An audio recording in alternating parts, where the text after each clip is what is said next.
Yes, people, what's happening? Welcome back to the channel and welcome to another video. First things first, guys, make sure you smash the like, subscribe if you're new around here, heading towards 9,000 subscribers. Every new subscriber helps, so please make sure you hit that subscribe button. And as always, leave your thoughts in the comments below. And in today's video, going to be discussing Chelsea's supposed managerial shortlist and whether at the end of the season it is actually worth making a change of manager and replacing Mauricio Pochettino. Delighted to be joined once again by Connor for this one.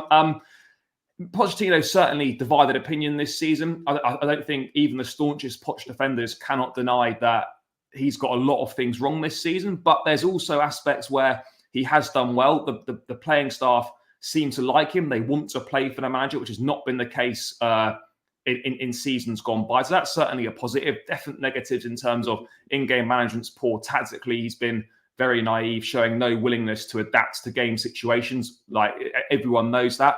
But as always, you've got to be careful what you wish for. The grass isn't always green. I don't think any of us would have thought 12 months on from sacking Graham Potter, which was quite a unanimous thought amongst the fan base, that really we wouldn't be doing significantly better a year down the line. And that's the reality of the situation. I mean, you look at the names on the shortlist that have been reportedly put out there. If Chelsea were to make a change, of course, all clubs make contingency plans. They're always looking at other managers in case they want to make a change or in case the manager decides they want to move on. That is a normal thing to do. But you look at some of the names and I hear people saying, "Oh, we need an elite manager. We need an elite manager. Elite manager for Chelsea. That's what we've always had." And one, there's not that many elite managers out there. Secondly, what we're doing right now as a club, whether you agree or disagree with it, we are not going to be appointing an elite manager. And an elite manager is not going to come and work at Chelsea in these circumstances where they don't have the control, where they have a squad full of young, inexperienced players that they need to work on and improve upon. That just isn't going to happen. And you see some of the names out there, and I'm seeing Eddie Howe, I'm seeing Thomas Frank, I'm seeing Roberto De Zerbi, I'm seeing Arne Slot, seeing Ruben Amorim, who, let's be real, he's going to go to Liverpool more than likely. And then some people mentioning Xavi. Obviously, Xabi Alonso had been touted on there before he obviously said he was going to stay at Bayer Leverkusen. Even if he wasn't going to stay there, there was no chance we were going to get him. Mate, when you look at what Pochettino's done and then you look at the replacements out there, making a change might not necessarily be for the better. Yeah, I think I agree. The thing is, with what I said at the start of this season, and I said it when we got Poch, he's not necessarily a fit tactically for the group that we're building. We're building a control-based team with technicians, basically. We've still got a few transition players that can suit Poch, but what we're building long-term is more towards a control-based team, which is going to play slower football, keep the ball. That is more so what is being built. But I think what people don't take into account is the team isn't ready yet. Like you said, we're a young team, and whether people like it or not, we're in a transitional phase. So the next few years was more about letting players settle in, getting people to a stable and happier environment, and allowing them to grow. And somebody's got to do that, because if you'd have given this to a team, a younger and experienced manager, say that we'd have gone out and we'd appointed, I don't know, I'll just whack a random name that's not even on the list, like a Thiago Motta, for example, somebody who's not as experienced as of a man manager, you don't get that same growth and that experience given to the players, confidence instilled in them from the get-go. Whereas Poch, that's something I'd actually think that he's done okay. And I think the fact that we see players playing for him is because he is a likeable man manager. And whether we like that or not, and whether we see tactical flaws and all these things, you can't deny the players are playing for him, and that is a fact. So they like him. They're more settled with him in charge right now.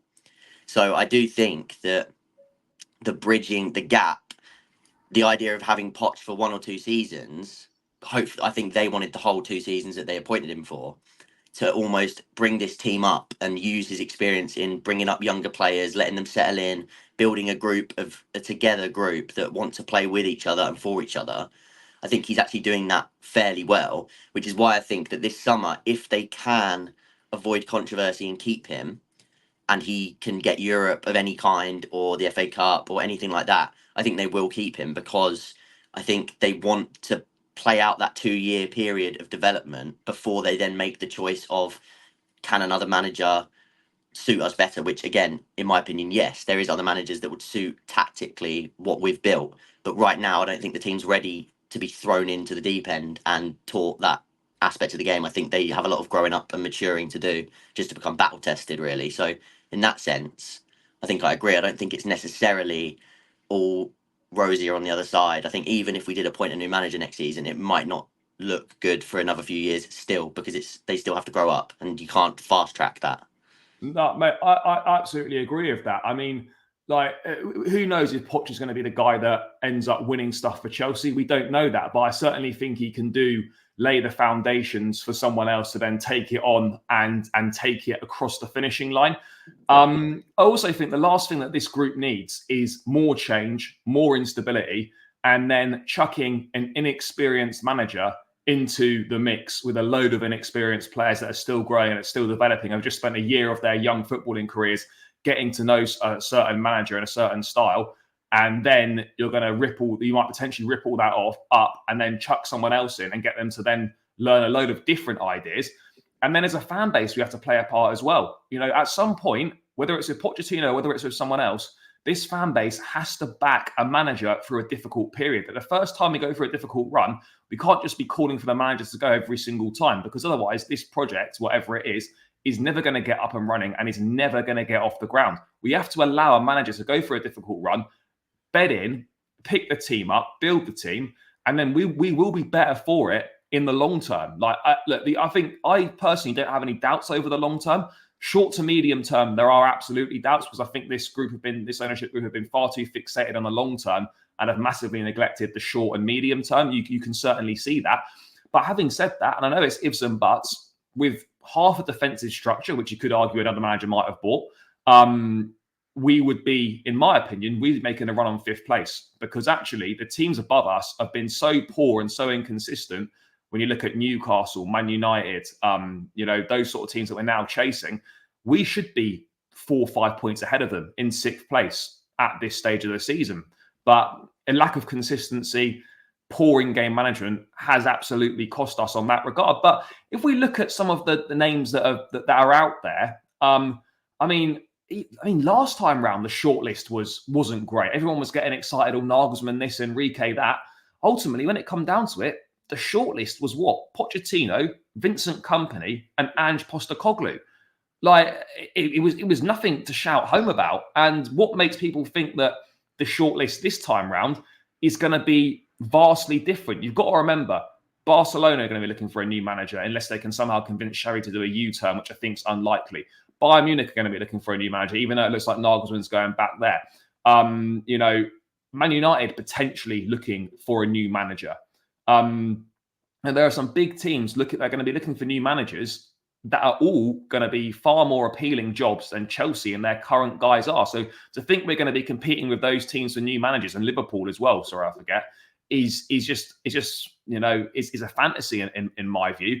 And we're going to be dealing with the cast-offs, for want of a better phrase, or the guys that aren't at the level to be considered for those jobs. When you look at the list and you see names like Eddie Howe, like Arne Slot, like Thomas Frank, like good managers in their own right, but none of these have got experience at... Look, Newcastle's a big football club, but none of these have got experience at big football clubs where there's big pressure to deliver and to win and to do it straight away. I mean, just those names there. I mean, like, what are your thoughts on some of those guys? And I personally don't see any of those guys as a good fit at Chelsea at all.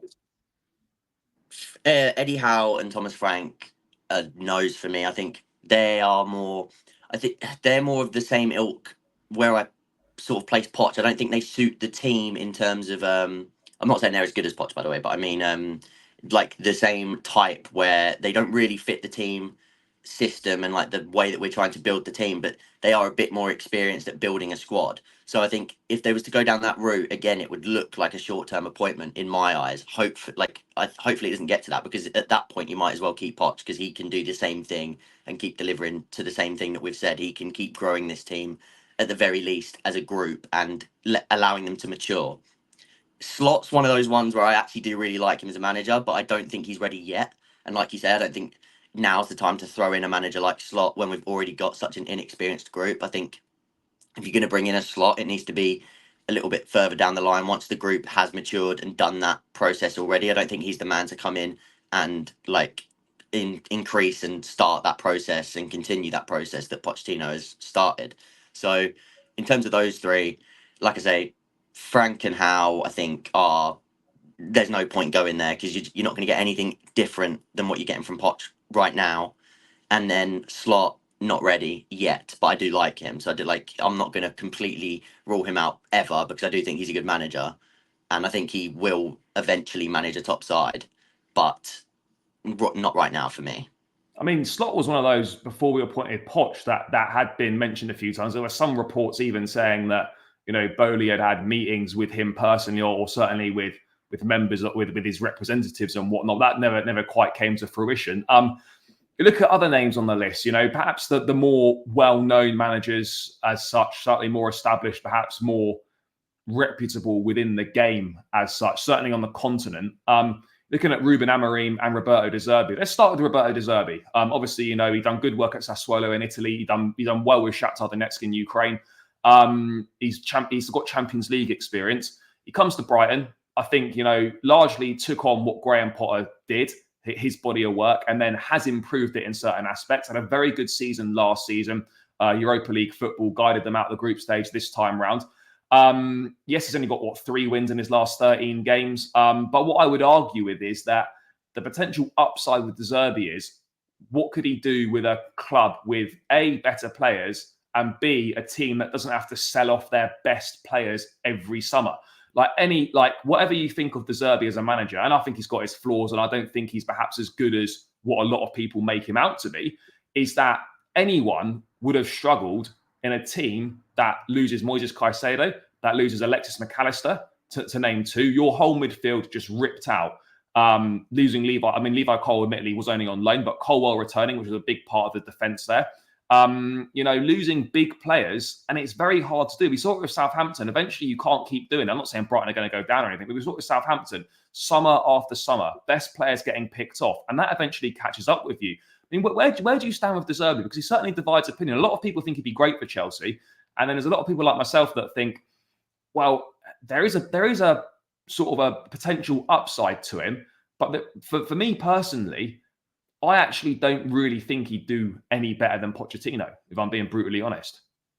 I think if we're going to go away from Pochettino, he would be my choice now if we're going to do it this summer, just because I think he's probably the one manager out there that the group suits to the point of pretty much every area of this team is built towards a De Zerbi type team. I think he could come in and get a massive tune out of a lot of the players. Whether it's enough to bridge the gap straight away, again, I don't think so, because I still think a lot of the maturing and adding experience and things, I think that plays a massive part. So I'm not necessarily even saying that he'd do a much better job straight away, but I do think if you're going to go out this summer, I think it makes sense to at least grab a manager that fits the current capabilities of the squad and who could get a tune out of them the most. So in that sense, I think, yeah, I like him a lot. And I do think he is actually one of those managers that will do better with a better foundation and just a better club beneath him. Not that Brighton are a poor club, more so the fact that, like you say, don't have to keep selling spines of the team. Like, he can build what he wants and he can really integrate and keep that level of the spine and keep everybody there that he wants, build those patterns, because he's very animated, he's very involved. He wants his team to be extremely measured in what they're doing. So if he has the chance to work with that spine like he did with Brighton, you saw it come into fruition. But then this season, it's almost had to hit a complete reset, and then injuries on top of that. So I think they've been really unlucky this year. And I also think the way he plays, it needs better quality defenders, essentially, because you are leaving more of them open at the back. He plays in a very open, isn't he? Yeah. They've been hammered in some games. I mean, Luton smashed them. They've been battered by Roma. I think a few other teams have they've had some heavy defeats. I mean, you could argue, as you say, with better defensive personnel, with better players at his disposal, maybe that wouldn't happen as such. But I think that's the way that De Zerbi plays. You are always going to be pretty open, and having come from a Pochettino system where we are distinctly very open and conceded so many goals, is De Zerbi a good defensive manager in terms of that? I'm not really sure. The evidence would suggest not, deemed at Brighton, given how many goals they concede. Yes, he's worked with Mudryk before. Yes, he's worked with Caicedo before. Yes, he's worked with Colwell before. But I don't know. I understand why people like him. I think there's a lot of positives to him. But I look at it, and as I said, whenever you're doing any changes or you're signing any players to replace players or whatever it might be, you need to make sure what you're bringing in is a significant upgrade on what you've already got. And I'd look at going from Poch to De Zerbi, like going from an iPhone 15 Pro to a Pro Max. There's not much difference for me. People might think I'm lost my mind there and think that's utter nonsense, but I actually don't think it is. If you're going to be upgrading, you want to go from like an iPhone 7 to like an iPhone 14 or whatever. You want a significant upgrade. You don't want like something that's going to move the needle ever so slightly in one direction, but actually the overall package is very, very similar. For what it's worth, I actually don't think we get De Zerbi anyway. I think he either ends up staying at Brighton for another year, or maybe he ends up moving abroad. I think Nagelsmann's going to go back to Bayern Munich. I know De Zerbi is on the Bayern shortlist, but I think that's going a bit cold. Maybe a big job in Italy becomes available. You never know if Allegri's going to leave Juventus. I mean, I know Motta's been linked with that. But yeah, I'm not sure. I can understand sort of the feeling around De Zerbi. And look, would it be a good fit? I mean, unless you try it, you don't really know. But there's certainly pluses to him. In terms of Ruben Amorim, I think if you ask Chelsea fans who they'd want, it would be him. But realistically, I think we know he's going to go to Liverpool. I know you've done a lot of work with Sporting, had a lot of a look at Amorim and how he sets his teams up and what he does. He plays a back three, which, all right, doesn't necessarily mean that he would play a back three at his next club. Thoughts on Amorim and how he would fit this Chelsea and this current guys? Yeah, I think he's less of a fit for the current group than like a De Zerbi, but what you're bringing in with Amorim is more of a character as well. You're bringing in he was the sort of manager you'd bring in, and you would almost give him the freedom to make a stamp on the club, which is why I do think he'll go Liverpool, and I think he will be pivotal in their rebuild and just be given the keys basically. But in terms of what we've got now, we could make it work, but it's not going to be the same system that we sort of seeing ourselves build towards. Like, he plays two in the midfield, a lot of like end-to-end running involved, so I don't think we quite have the personnel. Like, you wouldn't get the best out of the likes of Enzo and Caicedo in there.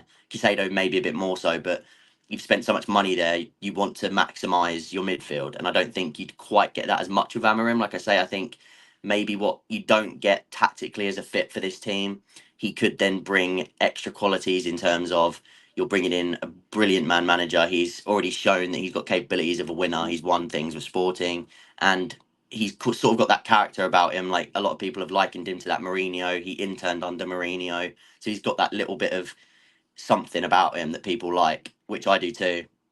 But I do think that that's what you'd be bringing him in for, rather than the actual tactical upsides and the what he'd get out of the squad. It's more so how he'd connect with the fans and how he'd eventually build the club up. But like you say, I think it's more so likely that he takes the route of like a Liverpool, where he will probably be given more control than he would at a Chelsea right now, and he's got more of a core group to work with. It's less inexperienced, and I just think that's a safer move for him, and also just right now it's the more logical move in his career. So I think it's not very likely that we're to get Amorim in.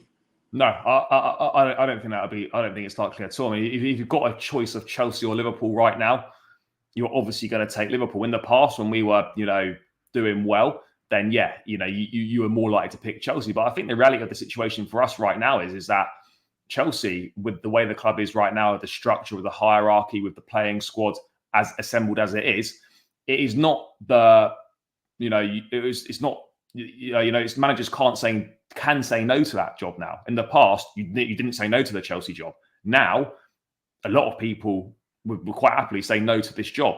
I think the only sort of managers that are going to accept this job are managers that are either, it's a significant step up in club size, or they're at a little bit of a crossroads in their career, but they've still got some sort of reputation within the game.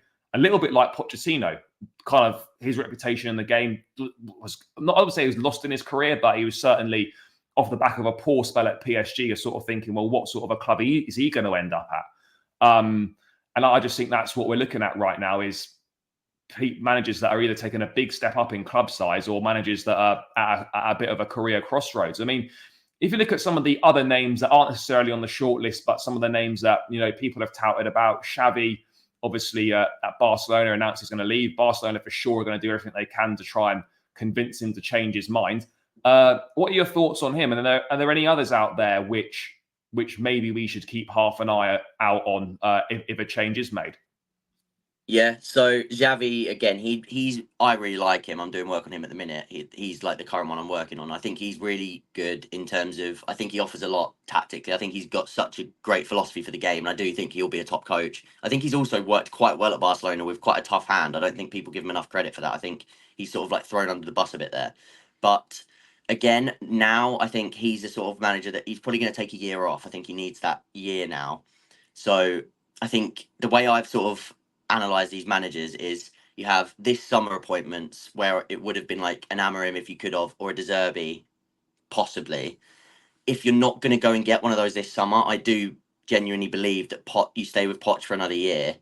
You allow that this is, you have to take into account at some point, this is a development stage of the Chelsea project. And then in the summer 2025, that's when you start looking at better tactical fits. So Xavi would be one of them for me. I think he's a perfect fit for this group. I think he could get such a tune out of the midfield. Because again, when I'm looking at these managers, one of the main things I'm looking at is, are you going to maximise where we've invested heavily on, in my opinion, two world-class midfielders, like potential world-class midfielders. I still believe that we've got two incredibly talented midfielders that you need to maximise if you put them in the right system to excel. So long term, I'd be looking to go down that route. So Xavi's one of them. I'd then also say Thiago Motta, but again, I think he's looking at Juventus, and Sebastian Hoeneß from Stuttgart. They're the three that I like a lot. But again, this is long term. This is not for this summer for me. These would be after another year and then assessing the market in the 2025 summer, but allowing Poch to continue this development stage of the Chelsea project and just allowing them to mature and grow up and just become battle tested as a side. So there is managers I like more than Poch long term, but right now I agree with a lot, like with what you've said, and I've seen some people saying as well. You have to at one point just give somebody the chance to bridge the gap, and we're not going to bridge that gap. We've already made our bed in terms of selling all the experienced players that we had. We've already made the bed of buying so much inexperience that the process is going to take longer than it would if it was a more gradual process. But we've done it all where we've basically hit the reset button and started from scratch. So it is going to take time, and somebody has to bridge that gap for us. Pochettino is probably one of the better managers to be able to do that because he's got experience doing it in the past, working with younger teams. So in a long answer, there's managers I like for a better fit for us going forward long term, but right now, would it benefit us to change this summer unless you're going to get one of those other managers I mentioned at the start? Probably not. No, I would agree. I would definitely agree. And I think it's almost like that. If you're going to make a change, you perhaps, like we seem to be doing with a lot of things at the club at the moment, you're better off sitting tight and playing the longer game. Because if you make a change this summer, the managers that might be available in the summer of 2025, you then almost rule yourself out of contention for any of those guys, unless you're then going to make a second change in as many summers, which doesn't really make any sense whatsoever. I mean, just briefly to round out, mate, are you surprised at sort of how poor the managerial market is this summer? And secondly, are you surprised at kind of the quality of names that are on Chelsea's supposed shortlist and the names that we've been rumoured to be looking at? Because it's certainly very, very different to what we've been used to in the past when managers have changed. I think the way you got to almost look at this now is you've got a lot of upcoming managers that it's like Arteta in a way that like these are managers that if they can perfect their craft, you've got some really top tacticians and top level managers like Xabi Alonso's already shown it this season. Likes of Xavi, De Zerbi, like these are revolutionary managers in my opinion. Eventually, but if you're talking proven winners, which is what we're used to at Chelsea, like in the past we've gone out and we've just hired the Ancelottis, the Mourinhos, we've gone and got people that win trophies, like even Tuchel. I think right now there's not an abundance of them around. I think a lot of them that are either leaving their clubs to take a break, Klopp, and obviously like that's not really a logical move that Chelsea would be able to make anyway. But those sort of managers, they're either taking a break or they're just insecure jobs. Guardiola, Ancelotti's gonna take another year at Madrid. So obviously Mourinho, but in my opinion, that's not the right move to make either. I think that would just be a backward step in the long run. Again, it would only be a year sort of thing. It's not gonna. I don't think it makes sense to replace Poch with Mourinho and then replace Mourinho again. So it's too many changes in one go. But I see what people mean. I know they want a proven winner right now, but I just don't think there's enough of them on the market to warrant going for one of those when you can allow this team to grow and then, like we say, assess in 2025. Because I think some of these managers that are on the list, they're not ready yet, but I do think some of them have ridiculously high potential. Because I said it with Arteta as well when he first joined Arsenal. I think I think he has it in him to be an elite manager, and I think he's proving it now. And I think he is a top manager, maybe not elite yet, but he's a top manager.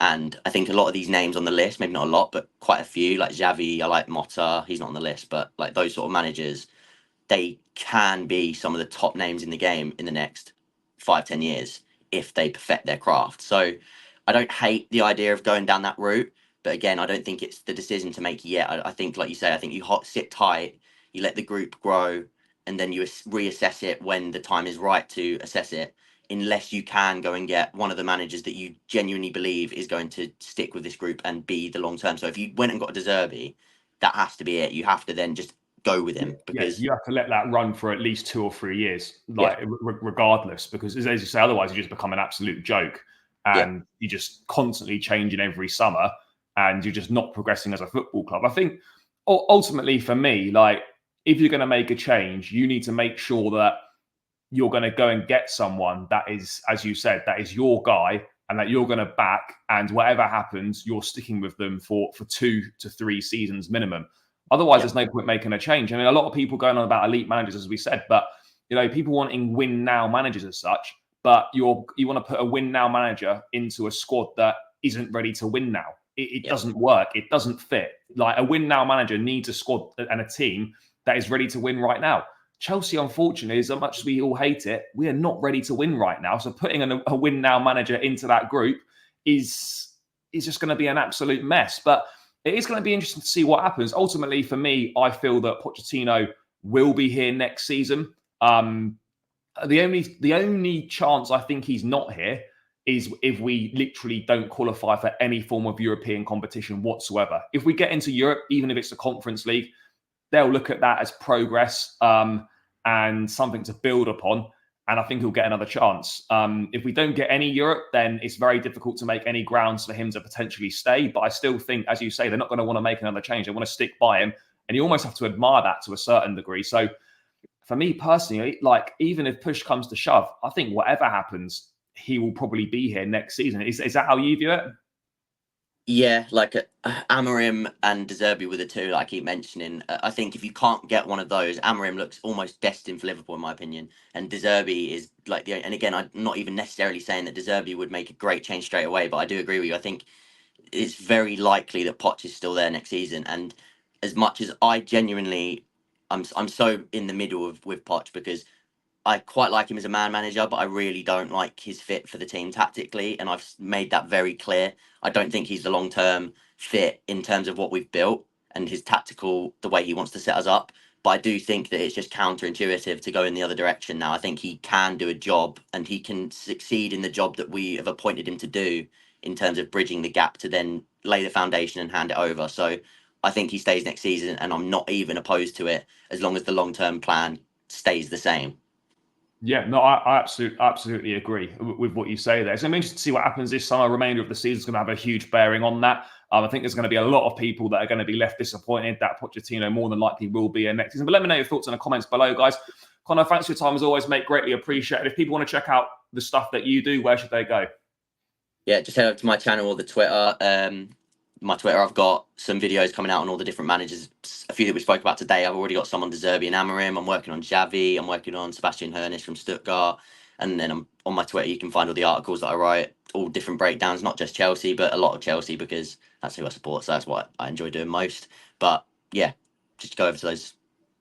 Perfect. Guys, make sure you do that. I'll tag Connor's YouTube channel in the title. Make sure you head over there, show him some love, subscribe. Loads of great stuff over there. And yeah, let's wait and see what happens in the summer. But guys, smash the like, subscribe, all that good stuff. Catch you again in another one soon.